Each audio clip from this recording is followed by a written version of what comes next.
Star साथींनो, एक मुलगा होता, त्याचं वय 27 ते 28 वर्षांच्या आसपास होतं. तो आपल्या आई-वडिलांचा एकुलता एक मुलगा होता. आईचं कित्येक वर्षांपूर्वी निधन झालं होतं. त्यामुळे घरात फक्त वडील आणि मुलगा राहत होते. वडीलच घरात स्वयंपाक करायचे, भांडी घासायचे, अगदी भाकरीही वडीलच भाजायचे. स्टार हळूहळू वेळ सरतो. मग एक दिवस वडील विचार करतात की किती दिवस मी घरात स्वयंपाक करणार, भाकरी भाजणार? मुलाचं नातं करून टाकू. घरात सून येईल, ती घरची कामं करेल. याच विचारानं वडील आपल्या आजूबाजूला नातेवाईकांमध्ये चर्चा करतात की मुलासाठी एखादी मुलगी असेल तर सांगा, लवकरात लवकर मला लग्न करायचं आहे, कारण मी भाकरी भाजून भाजून कंटाळलोय. एक दिवस हे वडील शेतात काम करत होते. मुलगा घरी बसला होता. तेवढ्यात एक 4 व्हीलर गाडी त्यांच्या घरी येऊन थांबते. 2 लोक उतरतात आणि हा मुलगा त्यांना नमस्कार करतो. या लोकांना घरी चारपाईवर बसवतो. मग हे लोक विचारू लागतात की बेटा, तुझे वडील कुठे गेले? तेव्हा हा मुलगा सांगतो की माझे वडील शेतात काम करत आहेत. हे लोक म्हणतात की तुझ्या वडिलांना भेटणं अत्यंत महत्त्वाचं आहे. तू ताबडतोब जाऊन वडिलांना बोलावून आण. साथींनो, मुलगा जातो, शेतातून वडिलांना बोलावून आणतो. जे या मुलाचे वडील होते, ते या लोकांना भेटतात. तेव्हा हे लोक सांगू लागतात की आम्ही आमच्या मुलीचं नातं तुमच्या घरी घेऊन आलो आहोत. तुमचा मुलगा आम्हाला आवडला आहे. तुम्हीही आमची मुलगी पहा आणि नातं पक्कं करा. हे जे वडील होते, ते या लोकांचं राहणीमान आणि त्यांचे कपडे पाहून म्हणू लागले की आम्ही लोक अत्यंत गरीब माणसं आहोत. तुम्ही लोक खूप श्रीमंत आहात, मोठे आहात. आम्ही तुमच्या घरी नातं कसं करू शकतो? तुमची मुलगी आमच्या घरी कशी राहील? तेव्हा हे म्हणतात की तुम्ही काळजी करू नका. तुम्ही आमच्याकडे नातं करा. तुमचं जे घर आहे, आम्ही तुमचं घरही बांधून देऊ. तुम्हाला चांगलं हुंडा देऊ, गाडी देऊ, चांगले पैसे देऊ आणि तुमची प्रत्येक प्रकारे मदत करू. फक्त तुम्ही नात्यासाठी होकार द्या. तेव्हा मुलाचे वडील म्हणू लागतात की ती गोष्ट नंतर. आधी माझा मुलगा तुमची मुलगी पाहो, आवडो. त्यानंतर मग बात पुढे वाढवू. साथींनो, हे लोक मग आपल्या मुलीचा फोटो दाखवतात. हा जो मुलगा होता, तो मुलीला पसंत करतो. नातं ठरतं आणि हे जे मुलीचे पालक होते, हे लोक मुलाच्या पालकांना चांगले पैसे देतात. त्यांचं घरही बांधून देतात. थाटामाटात लग्न होतं आणि ज्या दिवशी वर आपल्या वधूला घेऊन घरी येतो, लग्नाची पहिली रात्र, सुहागरात, तेव्हा तो वधूचा घोघट हटवतो, तिचे कपडे काढून तिच्यासोबत सुहागरात साजरी करू लागतो. जसंच, साथींनो, मुलानं मुलीच्या गुप्तांगाकडे पाहिलं, तो ताबडतोब बेशुद्ध पडला. शेवटी हा मुलगा कोण आहे आणि आपल्या पत्नीचे गुप्तांग पाहून बेशुद्ध का झाला? साथींनो, ही खूपच मनोरंजक आणि खूपच ज्ञानवर्धक कहाणी आहे. तर चला, जाणून घेऊया या संपूर्ण घटनाक्रमाला. साथींनो, या सत्य घटनेची सुरुवात होते बिहार प्रांतातल्या बेगुसरायपासून. बेगुसरायचाच रहिवासी दीनदयाल, जिची पत्नी होती शांती. या दोघांची एकुलती एक संतती होती जिचं नाव होतं राकेश. एकच मुलगा होता आणि या लोकांनी त्याला अत्यंत लाडानं वाढवलं. थोड्या दिवसांनी जी दीनदयालची पत्नी शांती होती, तिचं निधन झालं. आता घरात दीनदयाल आणि राकेशच राहत असत. राकेश लहान होता म्हणून दीनदयाल आपल्या मुलाचं चांगल्या प्रकारे संगोपन करतो आणि घरात स्वयंपाक, भांडी घासणं, खाणं पिणं बनवण्याचं काम सगळं दीनदयालच करायचा. हळूहळू वेळ सरली. मुलगा मोठा होऊ लागला. मुलगा सुमारे 21 वर्षांचा झाला. पण जो दीनदयाल होता, तो घरात स्वयंपाक करायचा, भाकरी भाजायचा. अशा प्रकारे हळूहळू वेळ जात होता. मुलाचं वयही वाढत चाललं होतं. घरचं काम करून दीनदयाल कंटाळला होता. म्हणून तो विचार करू लागला की आता मुलाचं लग्न करून टाकू. घरात कुणीतरी स्त्री येईल जिच्यामुळे किमान स्वयंपाक तरी होईल, भाकरी भाजून तरी खायला मिळेल. शेवटी किती दिवस मी भाकरी भाजून या माझ्या तरुण मुलाला खाऊ घालणार? शेतातलं काम करत राहणार? याच विचारानं दीनदयाल आपल्या चहूबाजूच्या नातेवाईकांमध्ये ही चर्चा करतो की मुलासाठी कुणी चांगली मुलगी असेल तर शोधून सांगा, लवकरात लवकर मुलाचं नातं करायचंय. साथींनो, एक दिवस दीनदयाल शेतात काम करत होता. राकेश घरी होता. तेवढ्यात त्यांच्या घरी एक 4 व्हीलर गाडी येऊन थांबते. 2 लोक गाडीतून उतरतात आणि हा जो राकेश होता, तो त्या लोकांचे पाय धरतो. घराबाहेर चारपाय टाकतो, पाणी आणून देतो. तेव्हा हे जे 2 व्यक्ती होते, ते राकेशला म्हणतात की बेटा, तुझे वडील कुठे आहेत? बोलावून आण, आम्हाला त्यांच्याशी काम आहे. तेव्हा साथींनो, राकेश शेतात जातो आणि आपल्या वडिलांना घरी बोलावून आणतो. जेव्हा राकेशचे वडील दीनदयाल त्या लोकांना भेटतात, नाश्तापाणी करवतात, तेव्हा हे 2 व्यक्ती दीनदयालला म्हणू लागतात की आम्ही तुमच्या घरी नात्यासाठी आलो आहोत. तुमच्या मुलाच्या नात्याबद्दल आम्हाला कळलं. तुमचा मुलगा आम्हाला आवडला आहे, म्हणून आम्ही तुमच्या मुलाला पाहण्यासाठी आलो आहोत. साथींनो, जो दीनदयाल होता, तो या लोकांचं राहणीमान आणि त्यांची गाडी पाहून थोडा घाबरला कारण दीनदयाल अत्यंत गरीब होता. थोडंसं शेत होतं. पत्नीचं बराच वर्षांपूर्वी निधन झालं होतं. बाप लेकच घरी राहत असत. मुलगा कुठलंच काम करत नव्हता. वडीलच शेतीवाडी करून आयुष्य जगत होते. तेव्हा दीनदयाल त्या लोकांना म्हणू लागला की साहेब, आम्ही तुमच्यासारखी श्रीमंत माणसं नाहीत. तुमची मुलगी आमच्या या छोट्याशा घरात, या छोट्याशा झोपडीत कशी राहील? तेव्हा हे लोक म्हणू लागले की तुम्ही काळजी करू नका. तुम्ही आमच्याकडे फक्त नातं ठरवून द्या. तुमचं जितकं घर आहे ते सगळं आम्ही बांधून देऊ. तुम्हाला चांगलं हुंडा देऊ. तुमच्या मुलासाठी गाडी देऊ. जे काही होईल तुमच्या घरच्या सगळ्या गरजा आम्ही पूर्ण करू. फक्त तुम्ही आमच्याकडे नातं ठरवून द्या आणि त्यानंतर पहा, तुमच्या मुलालाही आम्ही कुठल्या तरी कामात लावून देऊ. कुठली दुकानं उघडून देऊ आणि तुमच्या ज्या परेशानी आहेत त्या सगळ्या दूर होतील. तेव्हा मग दीनदयाल म्हणू लागला की पहा, ही गोष्ट तर नंतर. पण आधी माझा मुलगा तुमची मुलगी पाहो, त्यानंतरच बात पुढे वाढवू. तेव्हा हे दोन लोक म्हणू लागले की तुम्ही काळजी करू नका. माझी मुलगी शिकलेली आहे, सुशील आहे, सुसंस्कारी आहे. तेव्हा दीनदयाल म्हणू लागला की जर असं आहे तर तुम्ही तुमच्या मुलीचा फोटो दाखवा. हे लोक आपल्या मुलीचा फोटो दाखवतात. राकेश फोटो पाहतो. राकेशला फोटोमधली मुलगी आवडली. राकेश नात्यासाठी होकार देतो. नातं ठरतं. त्या मुलीचं नाव होतं रीता. साथींनो, रीताशी राकेशचं नातं ठरलं. आणि जसंच 15 ते 20 दिवसांचा काळ गेला, जे रीताचे वडील होते ते घरून 4-5 मजूर आणि या राकेशच्या घरी पोहोचले आणि राकेशच्या वडिलांना म्हटलं की नातं तर आता ठरलं आहे. मी विटा आणि बालूसाठी, सिमेंटसाठी सगळे पैसे जमा करून दिले आहेत. आणि हे मिस्त्री आहेत. जसं घर बांधायचंय तसं यांना सांगा. मजुरी जितकी होईल सगळी मी देईन. सामानही मी देईन. लवकरात लवकर तुमचं घर बांधून होऊ द्या. मग लवकरात लवकर थाटामाटात आपण लग्न करू. दीनदयालला हे लोक सपोर्ट करतात आणि त्याचं घर एका महिन्यात तयार होतं. साथींनो, जसंच दीनदयालचं मुलीच्या पालकांनी घर बांधून दिलं आणि त्याच्या गरजेच्या सगळ्या वस्तू त्याच्या घरी आणून ठेवल्या. तेव्हा मग लग्नाची तारीखही जवळ येते. आता तो दिवसही येतो जेव्हा राकेश्वर होऊन रीताच्या घरी जातो. साथींनो, थाटामाटात बारात सजते. सगळे नातेवाईक नाचत गात त्या रीताच्या घरी पोहोचतात. साथींनो, तिथं थाटामाटात लग्न होतं. लग्न झाल्यानंतर दुसऱ्याच दिवशी जो राकेश होता तो नववधूला घेऊन रीताला आपल्या घरी परत येतो. संध्याकाळ होते. साथींनो, घरात खूप गडबड होती. सगळे नातेवाईक थांबले होते. जसंच अर्ध्या रात्रीची वेळ झाली, राकेश आपल्या वधूच्या खोलीत पोहोचला. खोलीत पोहोचल्यानंतर आपल्या वधूचा घोघट हटवला.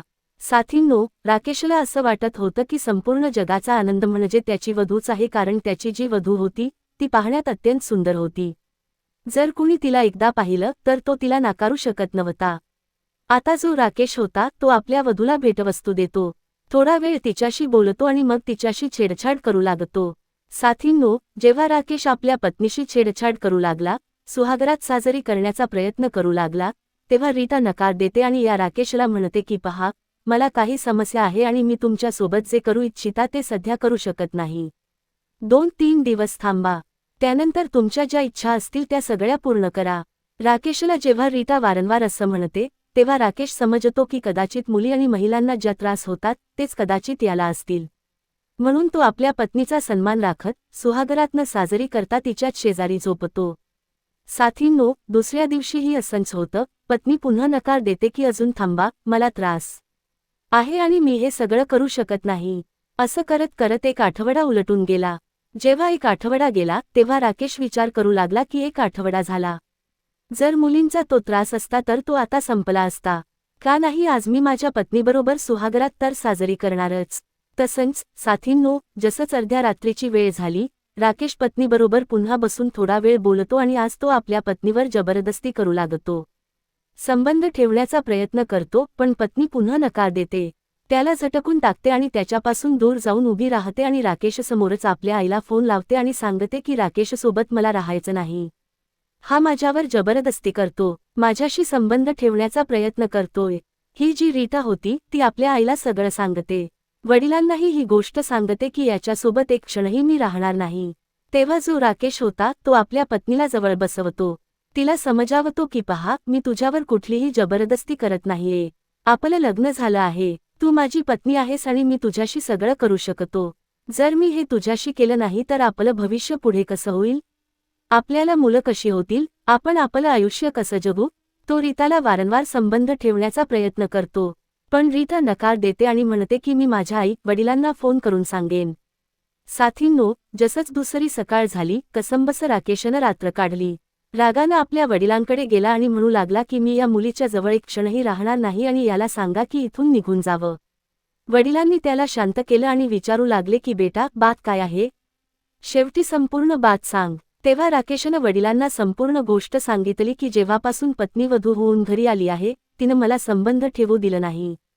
जेव्हा मी तिच्याजवळ जातो आणि जर मी जोरजबरदस्ती केली तर ती दूर होऊन जाते, बाहेर जाऊन उभी राहते. आपल्या आई वडिलांना फोन करून सांगू लागते की मी तिच्यावर जबरदस्ती करतोय. शेवटी मी याच्याशी लग्न का केलं? लग्न करून मी याला नेमकं यासाठीच तर आणलं आहे की तिच्याशी संबंध ठेवू, तिच्याशी चांगलं राहू. पण ही शेवटी माझ्याशी संबंध ठेवू का देत नाही? तेव्हा वडील मग राकेशला समजावतात की ही जी मुलगी होती ही शिकलेली आहे, हुशार आहे, सुसंस्कारी आहे आणि कदाचित म्हणूनच यानं कधी संबंध ठेवले नसतील. म्हणून ही नकार देत आहे. परक्या घरी आली आहे, घाबरत आहे. प्रेमानं तिला समजाव, प्रेमानं कर. साथींनो, जो राकेश होता तो आपल्या वडिलांच्या बोलण्याशी सहमत होतो. संध्याकाळ होते. आता आज राकेश ठरवतो की आज तर मी याच्याशी संबंध ठेवूनच राहणार. साथींनो, रात्रीच्या वेळी राकेश आपल्या पत्नीकडे जातो आणि तिचे जबरदस्तीने कपडे काढतो. कपडे काढून संबंध ठेवण्याचा प्रयत्न करू लागतो. जसंच पत्नीचे कपडे काढतो आणि या राकेशची नजर तिच्या गुप्तांगावर जाते. तिचे गुप्तांग पाहून तो बेशुद्ध पडतो, उठतो, मग ओरडायला लागतो आणि पत्नीशी भांडण करू लागतो. जसंच राकेशनं पत्नीचे गुप्तांग पाहिलं तो वेड्यासारखा झाला आणि पत्नीला तिथंच ओरडायला लागला, चिडायला लागला. त्याचा आवाज ऐकून त्याचे वडील जागे झाले आणि त्यानं आपल्या वडिलांना आपल्या खोलीत बोलावलं आणि आपल्या वडिलांना सांगितलं की शेवटी या मुलीच्या जवळ एक क्षणही मी राहणार नाही. याच्या आई वडिलांना फोन कर, ताबडतोब बोलाव, याला घेऊन जावो. या मुलीबरोबर मी कसं आयुष्य जगू शकतो? साथींनो, ती जी रीता होती ती तिथं एका कोपऱ्यात बसून रडू लागली. राकेशचे वडील वारंवार आपल्या मुलाला विचारत होते की शेवटी गोष्ट काय आहे, तू का ठेवू इच्छित नाहीस? पण राकेश त्याला काही सांगत नव्हता. एवढंच म्हणत होता की ज्यानं आपलं नातं करून दिलं त्याच्या आई वडिलांना, माझ्या सासऱ्यांना आधी इथं बोला. मी त्यांनाच विचारेन की शेवटी त्यांनी माझ्याशी हे काय केलं. साथींनो, रात्रीच राकेश आपल्या सासऱ्यांना फोन करतो आणि म्हणतो की तुम्ही तुमच्या मुलीचं नातं माझ्याशी केलंय, माझं आयुष्य उद्ध्वस्त करण्यासाठी केलंय. शेवटी तुम्ही माझं आयुष्य कसं उद्ध्वस्त केलं? तुम्हाला जेव्हा सगळं माहिती होतं तेव्हा तुम्ही या मुलीला माझ्याशी कशी पाठवू शकता? साथींनो, दुसरी सकाळ झाली. जे मुलीचे आईवडील होते त्यांनाही हे कळून चुकलं होतं की शेवटी हा मुलगा जाणून गेलाय की आमच्या मुलीमध्ये काय आहे. तेव्हा मुलीचे आईवडील, त्यांचे काही कुटुंबीय आले आणि राकेश जो होता तो आपल्या सासऱ्यांशी घराबाहेरच ओरडायला लागला. तेव्हा त्याचे सासरे त्याला पकडतात, समजावतात की बेटा, इथं बदनामी होईल, अपमान होईल, घरात चल. दीनदयाल हुशार होता. तो आपल्या सोयऱ्यांना घेऊन घरात गेला आणि त्याची मुलगी उपस्थित होती. राकेश उपस्थित होता. त्यांच्यासमोरच बोलणं सुरू झालं. तेव्हा जो राकेश होता तो आपल्या वडिलांना आणि सासऱ्यांना म्हणू लागला की यांनी जे माझं लग्न केले ते एका मुलीशी नव्हे तर एका हिजड्याशी आहे. हा एक हिजडा आहे आणि या हिजड्याशी माझं लग्न लावून दिलं. याच्यासोबत मी कसं राहू शकेन? कसं माझं आयुष्य जगू आणि माझं भविष्य काय होईल? मला मुलं कशी होतील? हिजड्याशी मी कसा राहू शकेन? हे सगळं ऐकताच दीनदयालही शॉक झाला आणि तो आपल्या सोयऱ्याला वारंवार शिवीगाळ करू लागला, ओरडू लागला. तेव्हा जो सोयरा होता तो म्हणू लागला की पहा बेटा, परेशान होऊ नकोस. मी खूप मोठा माणूस आहे, पैसेवाला आहे. पण जेव्हा मला एकुलती एक संतती झाली आणि काही दिवसांनी जेव्हा मला हे कळालं की माझी ही जी मुलगी आहे ती मुलगी नव्हे तर एक हिजडा आहे, आणि मग मी याला माझ्या मुलीप्रमाणेच वाढवलं आणि याला चांगलं प्रेम दिलं, याचं शिक्षण पूर्ण करून दिलं. पण मी कुणालाही ही चाहूल लागू दिली नाही की हा एक हिजडा आहे. जर गावातले लोक किंवा कुटुंबातले लोक कुणाला या गोष्टीची चाहूल लागली असती की माझी मुलगी नसून एक हिजडा आहे, तर ते लोक याला उचलून नेले असते आणि आमची कोणतीही संतती नाही आणि मग आम्ही लोक संततीविना राहिलो असतो. म्हणून मी कुणालाही सांगितलं नाही आणि चोरूनच याला मुलीप्रमाणे वाढवलं आणि तुमच्यासारख्या गरीब घरात याचं लग्न करून दिलं की मी याची प्रत्येक गरज पूर्ण करीन. जर माझ्या जावयानं सांगितलं तर मी त्याचं दुसरं लग्नही करून देईन. पण माझ्या मुलीला जर हिजडा समाजाचे लोक उचलून नेले असते तर आम्ही लोक जगत असतानाच मेलो असतो. म्हणून मी विचार केला कुणाशी तरी लग्न करून देतो, त्याचं आयुष्य सुखी करतो, त्या मुलाच्याही प्रत्येक गरजा पूर्ण करीन. जर तो मुलगा चाहत असेल तर त्याचं दुसरं लग्नही करून देईन. तेव्हा जे रीताचे आईवडील होते ते या राकेशला समजावू लागले की बेटा, ओरडू नकोस, समजूतदारपणानं वाग, कारण जर तू ओरडलास जर या गोष्टीची समाजात चाहूल लागली तर वाईट होईल, बदनामी होईल. आणि तुला जर दुसरं लग्न करायचं असेल तर तू दुसरं लग्न करून घे. संपूर्ण खर्च मी उचलेन, पण माझी मुलगी आपल्याजवळ ठेव. काही दिवस तुझ्याकडे राहील, काही दिवस माझ्याकडे येत जाईल. तुझ्या घरचं कामकाजही करत राहील आणि मी तुझं दुसरं लग्नही करून देईन आणि तू आपल्या पत्नीशी सुखानं राहा. तेव्हा जो राकेश होता तो म्हणू लागला की मी नोकरासाठी लग्न केलं नव्हतं, की मी नोकर ठेवीन आणि घरचं कामकाज करवून घेईन. मला काय माहिती होतं, नाहीतर मी लग्नच केलं नसतं. रीताचे आईवडील वारंवार राकेश आणि त्याचे वडील दीनदयाल यांना समजावतात की भाऊ, समजून घ्या, मी सगळं काही तुमच्या समोर ठेवलं आहे. माझी मुलगी तुमच्याकडे राहू द्या. तुम्हाला जितके पैसे हवेत, तुमच्या प्रत्येक प्रकारच्या गरजा पूर्ण करीन. तू बेटा, दुसरं लग्न करून घे. तेव्हा रीताही म्हणू लागली की हो, जर तुम्हाला लग्न करायचं असेल तर तुम्ही लग्न करून घ्या. मी तुमच्यासोबत राहीन, तुमच्या घरचं प्रत्येक काम करीन आणि तुम्ही जे म्हणाल तुमची प्रत्येक गोष्ट मानेन. तुम्ही दुसरं लग्न करा, मला कुठलाही आक्षेप नाही. मीही आनंदानं तुमच्यासोबत राहीन. राकेशला वारंवार समजावलं गेलं. दीनदयालही समजला. साथींनो, राकेश मग आपल्या सासऱ्यांचं म्हणणं मानतो. समजूतदारपणानं वागतो. रीताबरोबर 3 वर्ष सुखानं राहतो. 3 वर्षांनंतर जेव्हा लोक तऱ्हेतऱ्हेच्या गोष्टी बोलू लागले की यांना संतती होत नाही, मूल होत नाही, तेव्हा दीनदयालनं ही अफवा पसरवली की माझ्या सुनेला मूल होत नाही. तिला आता आयुष्यात कधीही मूल होणार नाही, म्हणून मी माझ्या मुलाचं नातं पुन्हा करतोय. साथींनो, मग जो राकेश होता, 3 वर्षांनंतर तो स्वतःसाठी नातं शोधू लागतो आणि एका अत्यंत गरीब घरातल्या मुलीला पसंत करतो. त्यांना सांगतो की मला कुठलंही हुंडा नको. देवाच्या कृपेनं सगळं काही माझ्याकडे आहे. फक्त तुम्ही मुलगी द्या. प्रत्यक्षात त्या गरीब घरातल्या मुलीशी, जिचं नाव होतं सुमन, तिच्याशी मंदिरात लग्न करतो. रीता आणि तिची मुलगी होती, दोघींसोबत तो सुखानं राहू लागतो आणि हळूहळू वेळ जातो. साथींनो, जी रीता होती ती राकेशची काळजी घेते. त्या राकेशच्या दुसऱ्या पत्नीचीही चांगल्या प्रकारे देखभाल करते आणि सुखानं राहू लागते. साथींनो, काही दिवसांनंतर राकेशची जी दुसरी पत्नी सुमन होती, तिला एक मूल झालं आणि संपूर्ण कुटुंबात आनंद पसरला. ही जी सत्य घटना होती, या मुलाच्या त्याच्या आई वडिलांनी थाटामाटात लग्न केलं. त्याला हे माहिती नव्हतं की जे मुलीचे पालक त्यांना चांगलं हुंडा देत आहेत, त्यांचं घर बांधून देत आहेत आणि ते लोक चोरून एका मुलीशी नव्हे तर एका हिजड्याशी त्याचं लग्न करून देत आहेत.